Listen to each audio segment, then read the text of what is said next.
사도행전 10장 9절에서 16절 하나님께서 깨끗하게 하신 것, 이런 제목으로 말씀을 전해드리겠습니다. 여러분, 자동차 운전하고 계시잖아요. 근데 우리가 처음 자동차 운전할 때 어떤 마음이었습니까? 요즘도 길거리에 다니면 초보 운전이라는 딱지가 있잖아요. 자동차 뒤에 보면 초보 운전, 어떤 사람은 왕초보 이렇게 써붙여놨죠. 어떤 사람은 진짜 싸가지 없이 써붙여놓는 인간도 있어요. 보면 건들면 개 뭐 이렇게 알아서 피해라 어쩌라고 이런 것도 막 써붙이는 걸 보고 했는데, 요즘은 또 한 가지 또 있어요. 뒤에 어르신 운전이라는 또 표타기가 있더라고요. 가만히 보니까 본인이 쓴 게 아니라 무슨 정부에서 어떤 기관에서 그걸 준 것 같아. 예. 근데 좀 이상해요. 어르신 운전. 속으로 그래요. 저는 그래요, 개인적으로. 그래서 어쩌라고. 내가 나이 먹고 보니까 그렇게 어렵고 불안하면 하지 말아야죠, 이제 나이 먹으면. 근데 어르신 운전 알아서 하라는 건데, 사실 초보 운전하고 어르신 운전은 개념이 완전 다르잖아요. 초보 운전은 조금만 하면 한 일주일 빠르면 한 달 하면 그냥 잘 하는데, 어르신 운전은 이거 가면 갈수록 못해지거든. 이거 어떻게 하라고 이거. 차라리 어르신이라면 안 했으면 좋겠어. 그냥 노인이라면 해도 돼요. 어르신은 안 했으면 좋겠어. 그런 것들은 한 그런 생각을 해보는데, 일단 초보 운전하면 생각 좀 해봐요. 초보 운전할 때, 그 초보 운전 차를 발견했을 때 보통 그 차들은 천천히 가요. 그죠? 그러고 백밀러 보는 일이 없어. 오직 앞만 봐. 그리고 여유시 딱 폼잡고 운전하는 게 아니라 핸들을 꽉 붙잡고 있어요. 보면 참 그렇죠. 그러면 저 초보 운전이었구나 하면서 이제 고수들은 잘 피해가고 양보를 참 많이 하죠. 본인도 참 답답할 거야. 그래서 어떤 초보 운전은 그렇게 써붙여, 왕초보 답답하시죠? 저도 환장하고시오, 이렇게 써붙여놓은 것도 있고요. 뭐 여러 가지 있는데요. 아마 초보 운전자의 마음은 두 가지일 거예요. 그게 막 교차되면서 왔다 갔다 했을 것 같아요. 첫 번째 뭐냐? 엄청나게 두려워. 긴장돼 막. 다다다다. 뭐 한번 여러 번 생각해 보세요. 막 긴장돼요. 또 한 가지는 뭘까요? 되게 좋아요. 기분이 뿌듯해요. 왜? 처음 하잖아. 나도 못할 줄 알았어 이거. 근데 하고 있잖아. 차를 몰잖아. 속으로는 막 신나. 근데 한편에는 굉장히 두렵고 막 무서워. 위험한 일이잖아. 잘못하면 큰일 나잖아. 그러니까 이게 왔다 갔다 하는 거예요. 막 그 두려운 마음이 있지만은 보람이 있고 또 성취감이 있고 왔다 갔다 이런 얘기가 있는 거죠. 저는 이걸 딱 보면서 겸손이 뭘까요? 초보 운전자 마음이야. 내가 보니까 이 마음이 있으면 돼요. 겸손이란 이런 거예요. 이런 거. 초보 운전할 때는 돈 소용없어. 지식 있고 없고 소용없어. 아무것도 없어. 잘생기고 없어. 지위 높고 따지고 없어. 이 순간만큼 누가 최고야? 운전 잘하는 사람이야. 막 후진도 잘하고 주차도 잘하고 앞으로 참 잘하고 쌩쌩 달리고. 예. 진짜 이거 겸손해지는 시간이죠. 여러분, 운전면허 딸 때도 운전면허 합격장 가봐요. 누가 거기서 왕이야? 누가 최고야? 합격한 사람이야. 나는 그 앞에서는 겸손해져. 이게 겸손이 아닐까, 이런 생각을 번쩍번쩍 해봤어요. 아니, 게 아니라 초보 운전자들이 사고 내긴 내요. 근데 큰 사고는 안 내요. 보통 접촉사고가 많죠. 근데 큰 사고 내는 애들은 누구야? 보험회사 직원들 통계가 나왔어요. 운전하고서 1년과 2년 그 사이에 엄청나게 큰 사고가 많이 난대요. 조금 할 줄 안다는 거죠. 이게 교만이 어떻게 보면 또. 이게 성경은 그런 얘기가 있어요. 선 사람은 넘어질 줄 알아야 한다. 넘어질까 조심하라고. 당신이 섰다고 생각할 때 그때 넘어질까 조심하라고. 그런 얘기를 하는 거죠. 그래요. 내가 운전하기에 책임감이 나한테 있어요. 그전에는 남의 차를 타고 다니니까 마음이 편하고 책임감 없었지만 내가 직접 운전하니까. 이게요. 초보 운전하면 사람이 많이 깨달은 게 참 많은 것 같아요. 그런 것 같아요. 오늘 본문 얘기는 그래요. 예수 그리스도로 말미암아 이제 거듭났잖아요. 초대교회 성도들, 특히 대표자 베드로 얘기.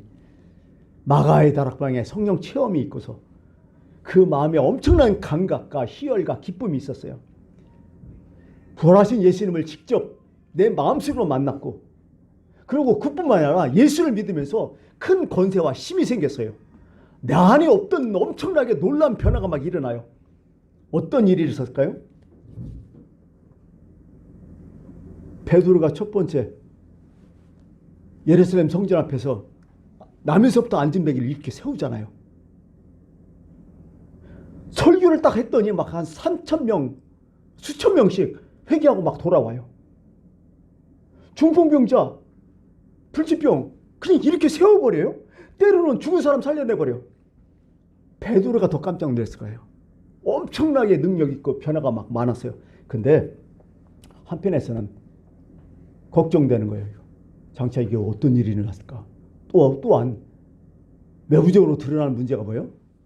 그것을 통해서 핍박이 와요.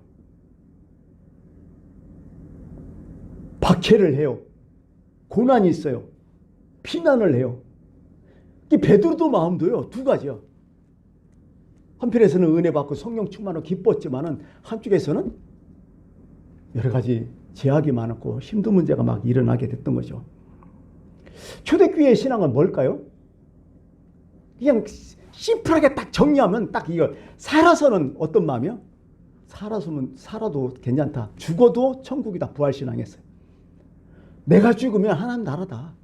괜찮다. 이런 마음이었고요. 또 내가 살아서 안 죽으면 주님의 재림이요. 이 두 가지 마음이 항상 공존하고 있었어요. 그들은. 근데 우리도 살아가잖아요. 우리는 어떻게 마음이? 죽어도 부활한다. 나 하나님 나라 간다. 다시 하나님 나라에서 다시 태어난다. 이런 마음이 있고, 나 죽음 무서워. 그러면 어떻게? 주님의 재림을 강구하는 거예요. 우리도 그렇잖아요. 주님의 재림을 또 보고 있잖아요. 사실 여러분들의 속마음은 뭐예요?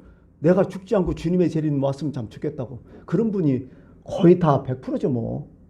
그런 마음이었죠. 그러니까 초대교회는요, 간단해. 신앙이 뭐냐면 종말론적인 신앙이야. 주님 십자가에 돌아가신 거 받고, 또 주님 부활하는 거 받고, 승천하는 거 다 봤어요. 그리고 주님이 마지막 재림 오신다는 거 들었어요. 그러니까 마음속에는 뭐예요? 오늘 오실까 내일 오실까. 학수고대야. 주님 재림이 마음속에 늘 있었어요. 그걸 기준으로 그 사람들은 생활했죠. 그러니까요, 이 세상 미래는 없어. 주님 오시는데. 그래서 어떻게 보면 나눔의 공동체가 이렇게 돼버린 거죠. 또 두 번째는 내 뜻 없어요. 거의. 주님의 뜻이 우선이었어. 그것을 성경에서는 뭐야? 말씀과 성령의 인도하심이라고 얘기해요. 또 한 가지, 사도들의 가르친 대로 그들은 움직였어요. 내가 주님이 사랑하는 자는 나도 사랑하는 거야. 주님이 그렇게 말씀하셨으니까 나도 그렇게 지키고, 주님이 미워하는 사람 나도 미워하고, 물론 미움은 좀 다르겠지만 그런 마음으로 따라갔어요. 순수했죠. 또 세 번째는 뭘까요? 주님의 명령이 아직 살아있잖아. 뭔가 하야잖아. 땅끝까지 이르러 내 증인이 되리라. 그들은 그의 삶의 어떤 삶의 철학이었어요. 마지막 명령, 그걸 하는 거예요. 그러다가 물론 스데반 집사라는 사람이 순교를 당하고 막 박해를 받고 흩어지고, 그래도 그들은 어떻게 해요? 계속해서 어디고서나 전도를 하며 살았다는 거죠. 그러니까 초대교회의 신앙은 간단해요. 살아서는 죽어도 난 천국이다. 내가 계속 살고 있으면 주님의 재림을 바라본다. 그럴 때 우리는 종말론 신앙을 가져야 된다. 그 종말론 신앙이 있기 때문에 이 세상 미련이 없다. 오직 하나님의 영광이었다. 그 말씀이, 그 뜻이 최우선이었다. 그리고 그 말씀대로 우리는 전도하며 살아갔다. 이게 초대교회의 신앙이었고 핵심이었다는 거죠. 그렇다고 나는, 내 마음은 그렇고 내 신앙은 그런데 나는 얼마나 변화됐을까? 내게서 하나님의 사역이, 위대한 사역이 나타나고 능력이 나타나는데 나는 어떻게 됐을까? 근데 나는 그렇게 확실하게 변화되지는 않은 것 같아. 여기에서 고민과 갈등이 있는 거야, 우리는. 하나님의 은혜를 받았어요. 너무 기뻐요. 감사해요. 이제 하나님의 자녀들이 됐어요. 근데 내가 자녀로서, 내 하나님의 아들, 딸로서 이 세상을 살아갈 때 내가 나한테 만족하던가요? 이상하게 안 돼. 그런 갈등이 있었어요. 내가 예수님 닮으려고 노력하는 것과 내가 예수님 닮은 것은 좀 다르거든요. 그리고 지금까지 내가 수십 년 동안 내가 습관적으로 해왔던 생활들 있잖아요. 생각들 있잖아요. 삶의 철학들 있잖아요. 그거 바뀌어져요? 우리는 머리보다 몸이 더 익혀요. 몸으로 배운 것은 잘 안 잊어먹어요. 희한하게. 금방 회복돼요. 근데 머리로 배운 것은 잘 잊어먹죠. 늘 그런 거예요. 어떻게 보면. 그렇기 때문에 내 새 사람과 내 옛 사람이 같이 내 안에 공존하고 있다는 거야. 그게 로마서 7장 사도 바울의 고민이었어요. 이 사람도. 내가 한 법을 알았다. 내가 한 걸 깨달았다. 뭐냐? 곧 선을 행하기 원하는 나에게, 내가 하나님처럼 예수님 말씀처럼 살려는 이 나에게 악이 함께 하는 것이라. 옛사람이 같이 있는 것이다. 내 속사람으로는 정말 내가 원하고 바라는 것은 하나님을 즐거워하되, 하나님 법을 즐거워하되, 내 지체 속에서 한 다른 법이 내 마음의 법과 싸워 내 지체 속에 있는 죄의 법으로 나를 사로잡아 오는 것을 보는도다. 나 어떡하면 좋냐. 내가 하나하나 계속 이기면 너무 죽겠어. 막 너무 기쁘면. 근데 많이 지거든. 알면서도 안 되거든. 이런 고민, 이런 갈등이 있었다고 얘기해요. 옛날에 옛 습관, 옛 편견, 사상, 옛 가치관. 근데 내 마음속에서는 또 아니야. 이런 것이 막 중복되면서 너무 괴로운 거야. 근데 우리가 기독교인에서 이 세상 살아가려니까 또 문제가 더 터져. 내 안에 전쟁터가 있지만은 밖에도 전쟁터가 또 있는 거야. 일단 내가 예수 믿고서 열심히 살라는데 사람들이 믿어주지 않아. 아니, 예수 믿고서 정말 착실하게 열심히 살아가면 응원해 줘야 되고 인정해 줘야 되는데 이상하게 비꼬아 사람들. 그런 게 많이 느낄 거예요, 여러분. 나는 내 스스로도 내가 많이 참 변화됐다. 내가 왜 이럴까? 이렇게 느껴요. 근데 주변 사람들은 전혀 알아주지도 않고 이런 게 고민되는 거죠. 그래서 우리는 평생 이렇게 살아가는 거야. 그런 데서 내가 아까 옛사람 때문에 확 변화돼갖고 완전 세대를 사람 너무 죽겠는데 이것도 잘 안 되는 거예요. 어떻게 보면. 우리 모든 기독교인의 고민이 지금 여기에 있는 거예요. 사실은요. 그렇잖아요, 여러분들. 예수 하루 믿었다고 해서 확 그거 아니거든요. 성 아우구스티누스, 여러분 잘 알잖아요. 어거스틴이라는 사람. 여러분도 알다시피 그 사람 자서전 보면요, 10대부터 완전 개판이었어요. 이게 생활이. 일찍 여자하고 애도 낳고 막 그랬고요. 막 술집 이렇게 난리 났었죠. 때려 막 이단에도 빠지고 별걸 다 하고 그런 생활을 하다가 어머니 성 모니카 기도도 있었고 여러 가지 했다가 막 이렇게 좀 옮기다가 참 맹모 삼천지교예요, 이 집안도. 그러다가 여러 목사님 말고 암브로시스라는 아주 위대한 목사님들 만나서 그때 좀 변화되고 막 이렇게 했는데 결정적으로 어느 순간에 본인으로서는 이 말씀 때문에 완전 그냥 막 무릎을 꿇게 된 거야. 이 말씀이 들려와갖고 갑자기 막 펼쳐 읽으라는 얘기가 막 들려요, 마음속에서. 그래서 딱 펼쳐 읽었더니 로마서 13장 14, 15절 이 얘기가 딱 나오는 거야. 읽어드릴게요. 또한 너희가 이 시기를 알거니와 자다가 깰 때가 벌써 되었으니 이제 우리의 구원이 처음 믿을 때보다 가까웠음이라. 밤이 깊고 낮이 가까웠으니 그러므로 우리가 어둠의 일을 벗고 빛의 갑옷을 입자. 낮에와 같이 단정하고 방탕하거나 술 취하거나 음란하거나 호색하지 말며 다투거나 시기하지 말고 자기 생활 딱 적은 거예요. 막 이게 갑자기. 그러면서 오직 주 예수 그리스도로 옷 입고 정욕을 위하여 육신의 일을 도모하지 말라. 막 마음에 꽉 박아버린 거야 이게. 완전 내 마음 막 골수 막 이 모든 걸 다 찔려 갈긴 그 사건이 일어난 거죠. 그러면서 그때 완전히 변화되죠. 시작이죠. 그렇다고 여러 가지 이런저런 일 겪으면서 10호의 대주교가 되고 나중에는 죽음 이후에는 성자라는 칭호를 받게 되잖아요. 이분도 처음 예수 믿고 갈등 고민 없었을까요? 아니요, 많았었어요. 그 일화가 하나 있어요. 아우구스티누스가 이제 예수 믿고 정말 좀 살아가려고 열심히 노력하고 그러는데 어느 날 갑자기 자기가 젊은 시절에 술 먹고 방탕하며 아주 잘 놀던 유흥가를 지나가게 돼요. 그때 이 아우스티누스를 바라보는 여자들이 막 뛰어나와, 술집 여자들이. 그러면서 뭐 아양 떼지, 오빠 왜 언제 뭐 어디 있었냐, 왜 보이지 않았느냐, 어서 돌아다 놀다 가라, 막 별소리를 다 하는 거지. 팔을 끌어당기고 별거 다 해야 돼요. 그때 아우구스틴은 아무 소리 안 해요. 그러니까 여자들이 또요, 변했느니 뭐 했느니 꼴빠 떤다느니 뭐 잘난 척하네, 별소리 다 해요. 그래도 아무 소리 안 해요. 그럼 거리를 빠져나와요. 그러면서 유유히 빠져나오면서 속으로 이렇게 얘기했대. 고백록에 나오는 얘기야. 당신들은 사람을 지금 잘못 보고 있어. 당신들이 예전에 알고 있던 아우구스티누스는 이미 죽고 없고 새 사람이 되었어. 이 얘기를 했다는 거죠. 이 마음으로 이제 나왔다는 거죠. 나 옛사람이 죽고 이제 그리스도 안에 새 사람이 되었다. 이것을 고백록에 적고 있어요. 우리는 어떤 그런 싸움을 지금 하고 있는지를 모르겠어요. 자꾸. 예.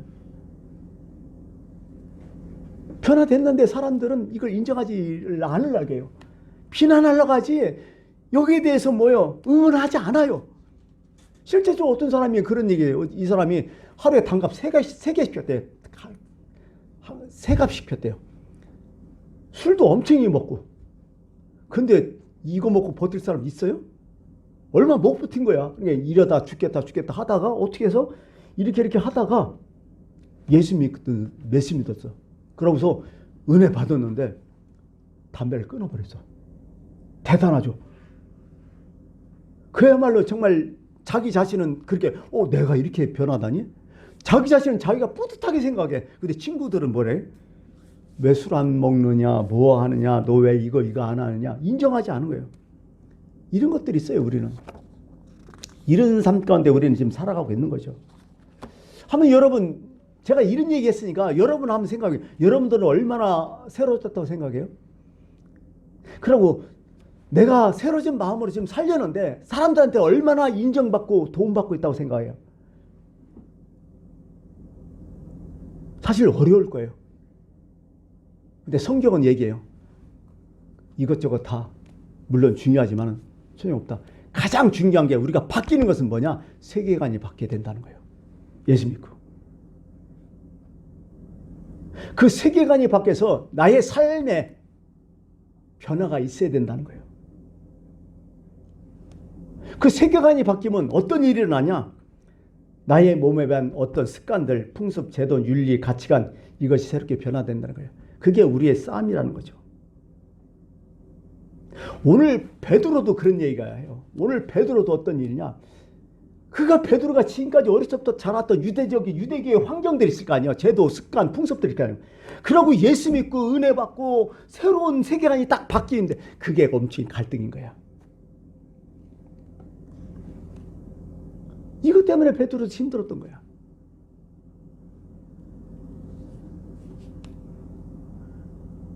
이제 디테일하게 한번 오늘 말씀을 봐요. 자, 오늘 사도행전 쭉 읽으면서 이제 10장 전체를 얘기를 해보면 예수님의 12제자 중에 한 사람이잖아. 예수님의 십자가를 경험했고 또 부활도 경험했고 오순절 성령 충만으로 인하여서 엄청나게 능력을 받고 진짜 완전 100% 새 사람 됐고 아까 얘기했을 때 엄청난 이적이 일어나고 막 사람들이 막 다 회개하고 변화되고 난리를 쳤어요. 그러면 사람들한테 무서워서 떨던 사람이 사도행전 4장에 보니까 막 당시 나 죽이라는 식으로 권력자들 앞에서 하나님 말씀을 듣는 것이 옳으냐 인간의 말을 듣는 것이 옳으냐 막 내뱉어버려요. 근데 이렇게까지 했지만은 아직도 그가 버리지 못했던 어떤 편견이 있었다는 거예요. 그게 갈라디아서 2장에 딱 나와요. 베드로가 안디옥에 이제 교회가 세워지고 거기에 이제 안디옥에 가게 된 거죠. 안디옥에서 이제 말씀을 전하고서 이방 그리스도인하고 같이 거기서 머물다가 식사를 하고 있는데 유대인들이 찾아온 거야, 걸로. 그게 어떤 유대인이냐면 기독교 유대인들이. 그러자 베드로가 어떻게 해요? 밥 먹다가 숟가락 먹고 걸로 도망가요. 왜? 유대인들은 이방인과 한 자리에 있지도 못하고 같이 밥 먹는 건 상상도 못해요. 그게 마음속에 몸에 배갖고 놓고 도망가요. 그러자 거기 옆에 있던 사도 바울이 책망을 했다는 얘기가 갈라디아 2장에 쭉 나오잖아요. 이게 편견이야. 이게 어려운 거야, 사람은 정말. 그렇게까지 했는데 이 정도까지 되는 거야. 근데 오늘 본문에는 어떤 일이에요? 고넬료라는 사람이 나오잖아요. 여러분, 고넬료는 누구야? 일단은 이방인이야. 최초에 처음 이방인이 예수 믿은 거야. 그는 로마 사람이고 게다가 그는 고급 장교인 그 당시에 백부장이었어요. 지금 유대 나라는 로마의 식민지였고, 그 식민지라는 그냥 좋은 게 아니라 어떻게 해요? 폭력과 탈취, 압제의 상징이었고, 유대인들은 로마 사람이 이방인 플러스 뭐야? 압제자, 나쁜 놈, 이런 고정관념이 있었어요. 일단은 싫은 거야. 이방인도 싫고 로마 사람도 싫고. 어떻게 보면 노골적으로 하면 민족의 원수거든. 근데 베드로 입장에서는 처음 예수 믿는 사람이 베드로인 거야, 공식적으로. 속에서 그런 마음도 있을 거야. 하필 왜 로마 백부장이냐. 우리도 그렇잖아요. 우리도 솔직한 얘기로 일제강점기 36년 동안 일본 사람은 기분 좋게 생각하는 사람 별로 없잖아요. 일본 사람보다도 일본 놈인 마음 더 편하잖아요. 습관적으로 저도 일본 놈이라고 자꾸 얘기해요. 얼마나 힘들었어요.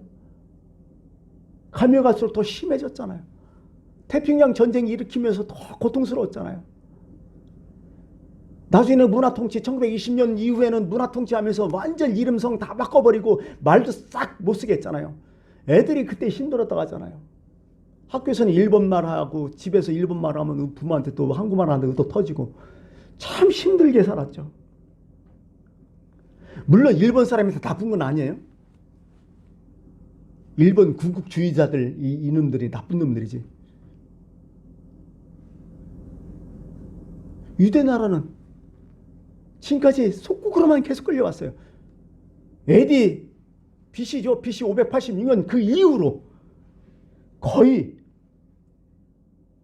한 600년 정도 됐을 것 같아. 5, 600년 동안 계속 속국이었어. 처음엔 바벨론, 페르시아, 헬라, 로마 시대, 이게 집에 얼마나 수탈해갖고 얼마나 힘들게 만들었어요. 때로는 우상숭배 막 강요받기도 하고. 그러니까 징글징글한 거야. 로마 사람 하면. 이게 반가운 상대였겠느냐는 거예요. 근데 오늘 베드로와 고넬료를 만나요. 베드로는 고넬료의 초청을 받아서 그의 집에 들어가요. 그리고 식사까지 해요. 그리고 그 집에 말씀을 전해요. 근데 또 고넬료는 진짜 날아가는 새도 떨어지는 그런 권력을 가진 이 고넬료 백부장은 베드로를 청하고 베드로가 자기 집에 오자 로마 백부장이 채통지 없이 그 앞에서 무릎을 딱 꿇어요. 우리가 하나님 말씀 듣기로 다 그 앞에 섰다고. 여러분 성경에는 많은 기적도 있지만 이것도 기적이에요. 이런 기적도 우리는 살펴봐야 돼요. 말씀을 전하자 초창기 기독교의 초창기는 다 유대인들이었잖아. 다 은혜 받고 복음 전했던 유대인들인데 똑같이 말씀을 듣자 이방인들이 회개하면서 하나님을 믿는 거야. 베드로 놀랬죠, 사실. 그리고 그들이 세례를 받아요. 나중에 이거 어디까지 연결되냐면 예루살렘 공회에서 사도행전 15장에 보면 예루살렘 공회가 딱 열어요. 거기에 문제가 뭐냐면 예수 믿는 사람들도 할례 받아야 된다는 게 이게 주제였어요. 똑같이 유대인 풍습 따라가면서 할례 받아야 된다. 그리고 서로 막 싸우는 거야. 헬라파 유대인들, 히브리파 유대인들이 막 서로 싸우는 거야. 막 서로 해도 된다, 안 해도 된다. 근데 베드로가 딱 나서 얘기했잖아요. 왜? 고넬료의 경험을 딱 얘기해가지고 받지 말자. 우리도 지기 어려운 왜 짐을 그들에게도 주냐. 그거 아무 상관없다. 마음을 아시는 하나님 우리에게와 같이 그들에게 성경을 주셨다고 딱 증언하니까 그냥 끝나버려요. 그래갖고 지금 우리가 할례 안 받고 지금 우리가 신앙생활을 하고 있는 거예요. 요때 잘못해갖고 할례 받자 했으면 우리도 다 남자들 다 할례 받아야 돼. 그랬으면 기독교 정신이 딱 유지되잖아요. 이처럼 베드로가 그렇게 편견이 가득 찼고 예습관이 있는데도 이게 끊어진 이유가 뭐냐? 오늘 성경을 딱 면밀히 하면 정리를 좀 하겠어요. 첫 번째 뭐냐? 모두 다 기도하는 사람이었어. 베드로도 기도했고 고넬료도 기도했어요. 그들 다 같이 기도했어요. 그 시각, 장소만 달랐어요. 베드로에게는 환상이 임해요. 아까 본문 읽었듯이 더럽고 추하고 유대인들은 이게 음식도 막 가리잖아요. 그 환상이 보여주고 고넬료는 갑자기 야 요바에 베드로가 있다. 그분을 청해서 말씀을 들으라. 그게 천사를 통해서 음성을 들려요. 그리고 서로 기도하는 중에 만났다는 거죠. 또 두 번째는 뭐냐? 두 사람이 그 말씀을 듣고 순종했다는 거야. 청하라 했으니까 청했고 가라 했으니까 갔고 내가 곧 당신에게 사람을 보내는데 오셨으니 잘하였나이다. 이제 우리는 당신에게 명하신 모든 것을 듣고자 해서 다 하나님 앞에 있나이다. 이 기가 막힌 얘기 아니에요. 아니 지금 베드로 앞에 있잖아요. 근데 어떻게 고백해? 고넬료가 하나님 앞에 있다. 그렇게 시키면서 앞에 무릎을 닦으니까 막 베드로 당하기도 아니야 나 사람이라고 언제 이러시라고 막 서로 간에 난리를 친 거죠.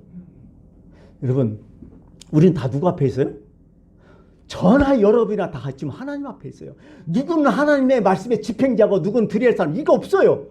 오늘날 우리나라가 문제가 그거예요. 모든 사람은 법 앞에 다 평등하는데 어떤 사람은 법 집행자가 되고 어떤 사람은 법 지키는 사람이 되고 이렇게 돼버렸잖아. 지금. 이게 문제인 거예요. 오늘도 기독교인들은 다 똑같아요.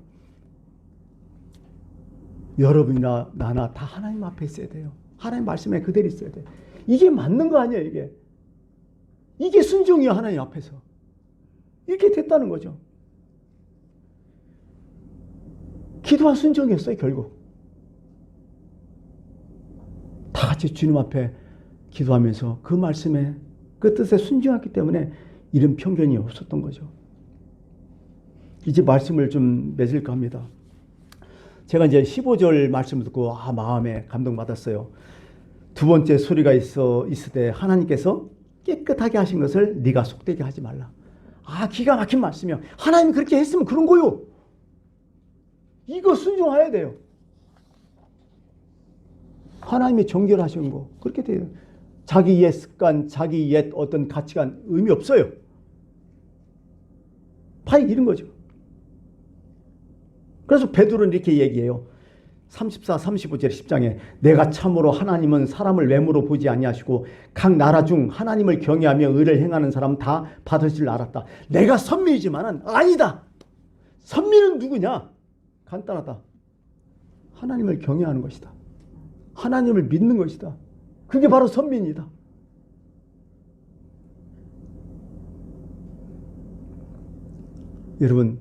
여러분 아직도 옛 습관이 깨지지 않고 옛 가치관이 아직도 변화되지 않는 거 있어요. 사실은 우리가 살면서 모든 게 다 고민이죠. 그러나 중요한 것은 내가 신앙생활을 하면서 말씀을 늘 들으면서 이것은 고쳐야겠다. 이건 내가 잘못했다. 그러면 빨리 깨야 됩니다. 나의 소유에 대한 개념 같은 거, 나의 어떤 편견 같은 거, 고정관념, 선입견 이런 게 있을 것 같아요. 그러나 오늘 말씀처럼 하나님이 깨끗하게 하신 걸 네가 속되게 하지 말라. 하나님 말씀이 우선이고 그분의 뜻이 우선이라는 걸 깨닫고 여기에 우리의 포커스, 여기에 기준 두고 오늘도 열심히 신앙생활하는 여러분들이 되기를 간절히 바라겠습니다. 기도하겠습니다.